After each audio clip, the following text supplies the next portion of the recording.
BLUETTI Charger 1 vs EcoFlow 800W, the ultimate competitive review.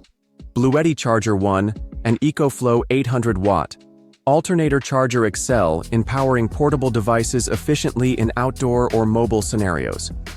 This review will compare their compatibility, performance, features, and use cases to determine their strengths, weaknesses, and suitability for various situations, beginning with explaining alternator chargers.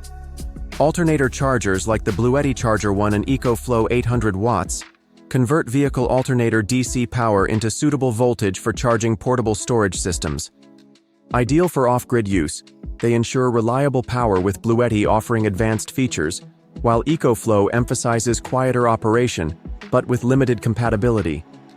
BLUETTI Charger 1 excels with its ability to detect engine start and stop, simplifying installation and preventing battery drain.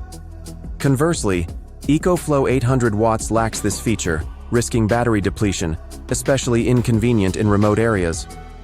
The BLUETTI Charger 1's app provides superior customization, enabling voltage adjustments and real-time monitoring for optimal performance.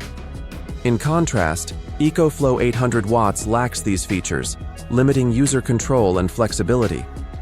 Though EcoFlow 800W suits current users, BLUETTI Charger 1 excels with compatibility, smart features, and high-temp performance. Ideal for wilderness, mobile offices, or extreme settings, it offers superior versatility, reliability, and peace of mind. Go to GearBrain for more information.